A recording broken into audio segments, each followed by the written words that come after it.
Sermon 87 de saint Augustin, les ouvriers de la vigne, suite. Il est des hommes qui, en réfléchissant au mal qu'ils ont fait, estiment le pardon impossible, et en regardant le pardon comme impossible, ils laissent aller leur âme, ils périssent de désespoir et se disent en eux-mêmes « Nous n'avons plus d'espérance ». Il est impossible qu'on nous remette ou qu'on nous pardonne tant de péchés commis par nous. Pourquoi alors ne pas satisfaire nos passions ? Sans récompense à attendre dans l'avenir, jouissons au moins de tous les plaisirs du temps présent. Faisons ce qui nous convient, fût-il défendu, afin de goûter au moins quelques délices passagères, puisque nous n'en méritons point d'éternel. Le désespoir les fait ainsi périr, soit avant d'être parvenus complètement à la foi, soit après que devenus chrétiens ils sont tombés dans quelque faute ou dans quelque crime attirés par leur négligence. Devant eux se présente le maître de la vigne, et pendant que livrés au désespoir ils lui tournent le dos, il les appelle, il frappe et crie par la bouche du prophète Ézéchiel « En quelques jours qu'un homme renonce à ses désordres, j'oublierai toutes ses iniquités. » Ézéchiel 18, 21 à 22. En entendant ces paroles et en y ajoutant foi, ils se sauvent de leur désespoir et se relèvent au-dessus du sombre et profond abîme où ils étaient plongés. Ils ont maintenant à craindre de tomber dans un autre précipice et de mourir d'une espérance déréglée après avoir résisté à la mort du désespoir. Leurs pensées deviennent bien différentes, mais non moins pernicieuses. Ils disent donc de nouveau en eux-mêmes « S'il est vrai qu'en quelques jours que je renonce à mes désordres, la miséricorde de Dieu doit oublier mes iniquités, ainsi que me l'a promis par la bouche du prophète son infaillible véracité, pourquoi me convertir aujourd'hui et non pas demain ? Pourquoi aujourd'hui et non pas demain ? Qu'aujourd'hui se passe comme c'est passé hier, qu'il se jette dans la débauche, se plonge dans le gouffre des passions, se roule dans les plaisirs qui donnent la mort, je me convertirai demain et ce sera fini. Qu'est-ce qui sera fini ? Le cours de mes iniquités. C'est bien, sois heureux de ce que demain auront fini tes iniquités. Et si avant le jour de demain tu avais fini toi-même ? J'en conviens, tu as raison de te réjouir en voyant que Dieu a promis de te pardonner tes fautes lorsque tu te convertirais. Mais personne ne t'a promis d'aller jusqu'à demain. Peut-être cependant un astrologue t'a-t-il donné cette assurance, mais un astrologue, ce n'est pas Dieu. Combien ont été trompés par des astrologues et ont perdu quand ils comptaient gagner. Devant ces malheureux livrés à un fol espoir se présente aussi le père de famille. En s'adressant au premier qui s'était malheureusement abandonné au désespoir et y avait rencontré leur perte, il les a rappelés à l'espérance.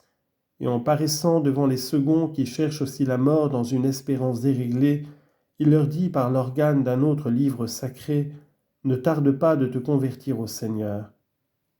Il a dit aux uns « En quelques jours que l'impie renonce à ses désordres, j'oublierai toutes ses iniquités ». Et il les a sauvés du découragement où ils s'étaient laissés aller pour leur perte, désespérant complètement du pardon. Et en s'avançant vers les autres qui cherchent leur ruine dans la présomption et le délai, il leur dit d'un air de réprimande « Ne tarde pas de te convertir au Seigneur et ne diffère pas de jour en jour, car sa colère éclatera soudain et au jour de la vengeance, il te perdra. » Ecclésiastique 5:7. Ainsi ne remets pas et ne ferme pas la porte ouverte devant toi. C'est l'auteur même du pardon qui t'ouvre cette porte. Que tardes-tu ? Tu devrais être comblé de joie si tu frappais et qu'il t'ouvrit enfin.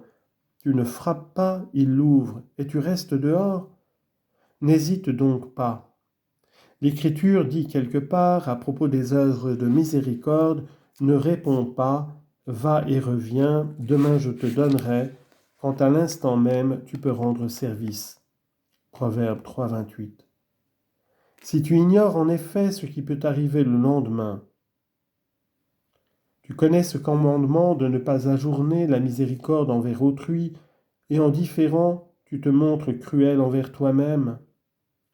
Tu ne dois mettre aucun retard lorsqu'il s'agit de donner du pain, et tu en mets lorsqu'il s'agit de recevoir ton pardon. Si tu n'ajournes pas ta pitié pour autrui, prends aussi pour plaire à Dieu compassion de ton âme. Ecclésiastique 30, 24.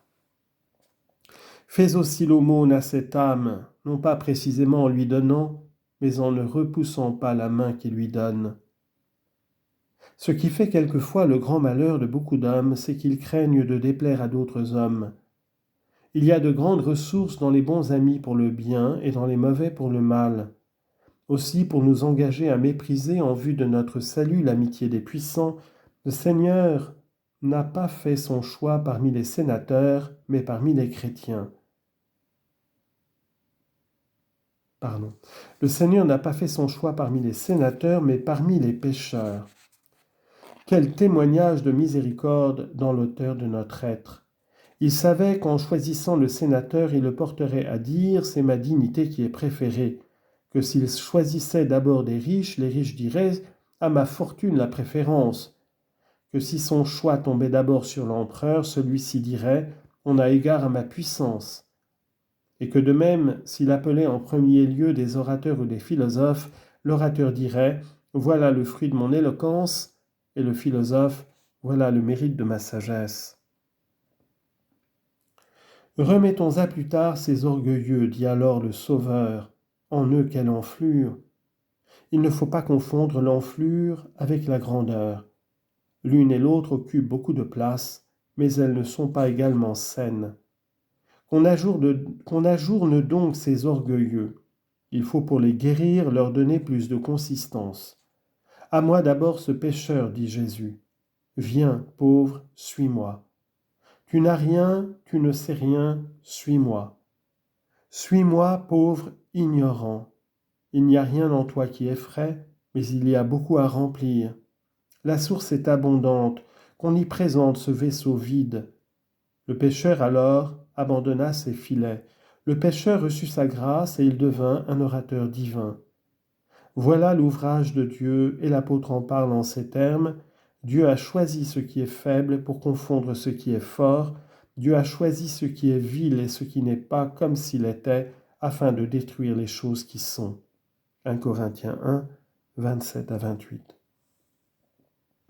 Aujourd'hui enfin, pendant qu'on lit ce qu'ont écrit ces pécheurs, on voit se soumettre les épaules des orateurs.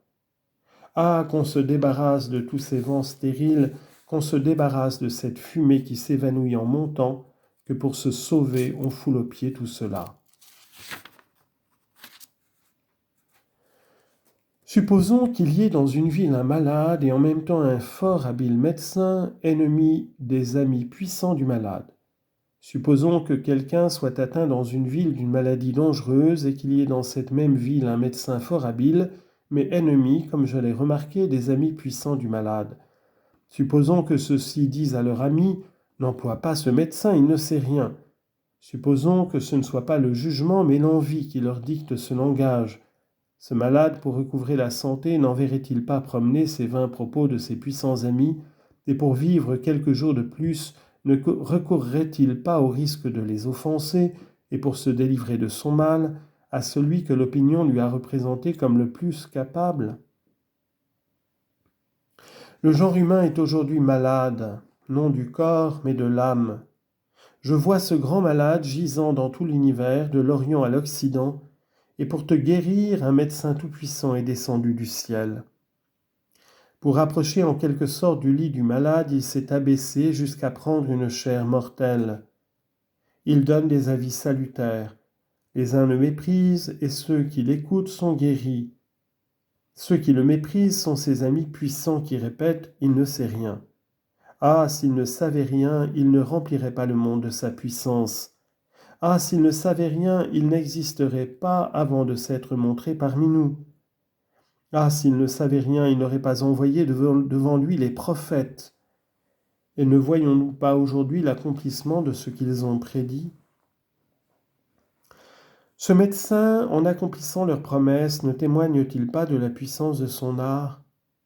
N'est-il pas vrai que dans tout l'univers succombent de funestes erreurs et que les châtiments qui pèsent sur le monde en abattent les passions ? Que nul ne dise Le monde autrefois était meilleur qu'aujourd'hui. Et depuis que ce médecin commence à y exercer, nous y voyons une multitude de choses affreuses. Ne t'en étonne pas. Si près du médecin le sang ne paraissait pas, c'est qu'il n'avait pas entrepris encore la guérison du malade. À ce spectacle donc, renonce au vin délices et court au médecin. Voici le temps de se guérir et non de s'abandonner à la volupté. Soignons-nous donc, mes frères. Si nous ne connaissons pas encore le mérite du médecin, ne nous emportons pas contre lui comme des furieux et comme des léthargiques, ne nous en éloignons pas. Beaucoup en effet se sont perdus en s'emportant contre lui et beaucoup en s'endormant. Appelons furieux ceux qui ne s'endorment pas mais s'emportent, et léthargiques ceux qui se laissent accabler sous un sommeil de plomb. Combien d'hommes sont ainsi malades ? Les uns voudraient frapper sur ce médecin, et comme il est au ciel sur son trône, il persécute sur la terre ses membres ou les fidèles. Il sait guérir cette espèce de malade. Beaucoup d'entre eux se sont convertis, et d'ennemis ils sont devenus ses amis, de persécuteurs les prédicateurs de son nom. Tels étaient les Juifs acharnés contre sa personne pendant qu'il vivait sur cette terre. Il guérissait furieux, et c'est pour eux qu'il pria du haut de la croix. « Mon Père, dit-il, pardonnez-leur, car ils ne savent pas ce qu'ils font. »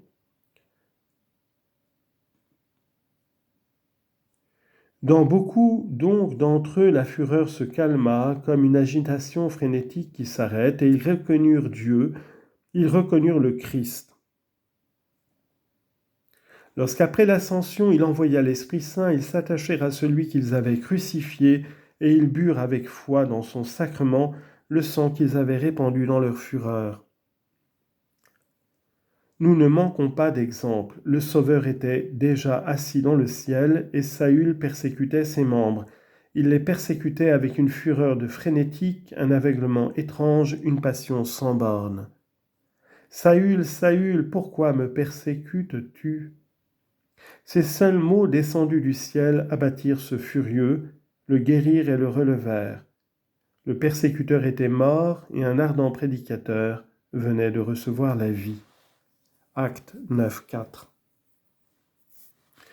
Beaucoup de léthargiques guérissent aussi.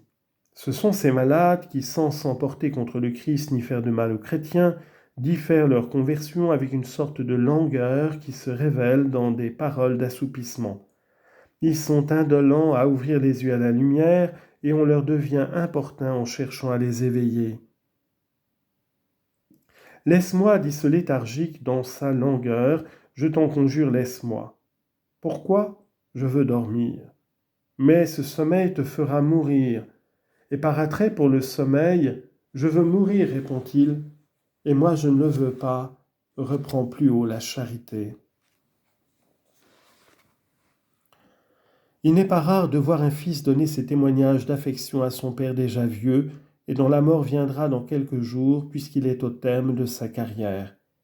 Ce père est en léthargie, le fils apprend du médecin que telle est la maladie qui accable son père.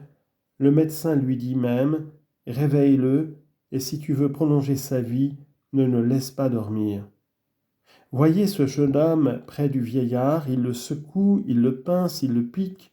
Son affection le tourmente, il ne veut pas le laisser mourir si vite, quoique la vieillesse doive le lui enlever bientôt. Et s'il parvient à le rappeler à la vie, ce jeune homme est heureux de passer quelques jours encore avec ce père qui doit lui laisser sa place. Avec combien plus de charité ne devons-nous pas importuner nos amis, puisqu'il s'agit de vivre avec eux, non pas quelques jours dans ce monde, mais éternellement dans le sein de Dieu. Qu'ils nous aiment donc et qu'ils fassent ce que nous leur disons, et qu'ils cultivent celui que nous cultivons, afin de recevoir aussi ce que nous espérons. Tournons-nous vers le Seigneur.